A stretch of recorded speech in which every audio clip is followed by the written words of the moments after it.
তো বন্ধুরা, গরমের সিজন তো পড়ে গেছে।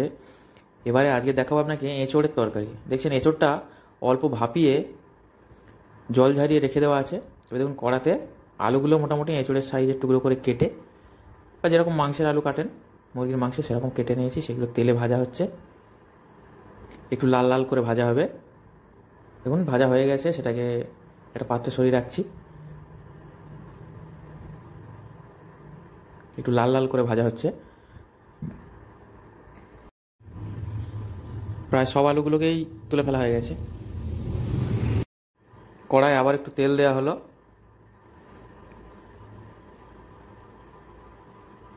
এবারে তাতে দিয়ে দিলাম কিছু শুকনো লঙ্কা, তাতে দিয়ে দেওয়া হলো 5 ফোড়ন। 5 ফোড়ন দেওয়ার পর কিছু গোটা গরম মশলা দিয়ে দেওয়া হয়েছে।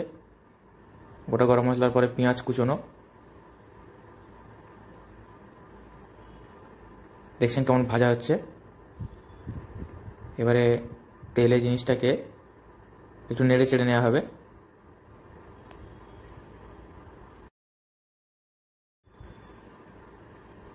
পুরো মিক্সচারটা ভাজতে ভাজতে পেঁয়াজগুলো বেশ লাল লাল রং হয়ে যাবে।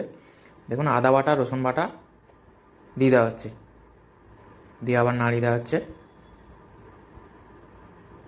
সাথে অল্প হলুদ গুঁড়ো দেওয়া হয়েছে।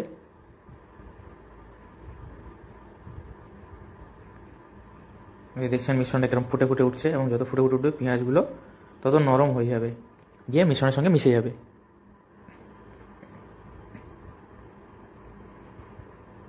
এই মিশ্রণটাকে বেশ খানিকটা কষিয়ে নিতে হবে। দেখছেন কুচনো টমেটোগুলো বেশ লাল লাল রঙের। কুচনো টমেটো দিয়ে দেওয়া হয়েছে, তার সঙ্গে কাঁচা লঙ্কা দিয়ে বেশ ভালো করে নাড়িয়ে কষিয়ে নেওয়া হচ্ছে।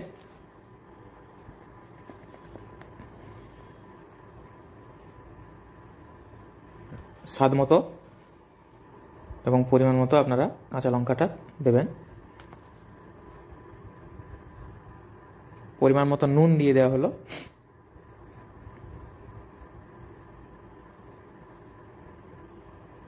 মিশ্রণটাকে ভালো করে নেড়ে চেড়ে কষিয়ে নেওয়া হচ্ছে। একটু ধনে গুঁড়ো দেওয়া হলো, ছোটো চামচের 1 চামচ মতো। এবারে কিছু জিরে গুঁড়ো। মশলার পরিমাণগুলো তরকারি কতটা হবে তার উপরে নির্ভর করছে। দেওয়া হচ্ছে হলুদ গুঁড়ো, দিয়ে আবার ভালো করে নেড়ে কষিয়ে নেওয়া হচ্ছে। দেখুন পেঁয়াজগুলো একদম নরম হয়ে গেছে, আর মিশ্রণটাও বেশ গাঢ় হয়ে গেছে। এখন খুন্তি দিয়ে কন্টিনিউ কষতে থাকবেন যাতে কড়াতে লেগে না যায়। কষে কষে মিশ্রণটাকে আরও গাঢ় করে নেওয়া হচ্ছে, এবং মশলাগুলো যাতে ভালোভাবে পরিপাক হয়ে যায় তার জন্য ভালো করে কষে নেওয়া হচ্ছে। এবারে দিয়ে দেওয়া হয়েছে দেখছেন যে ভাপানো এঁচোড়ের টুকরোগুলো ভাপিয়ে রাখা ছিল, সেগুলো দিয়ে দেওয়া হয়েছে।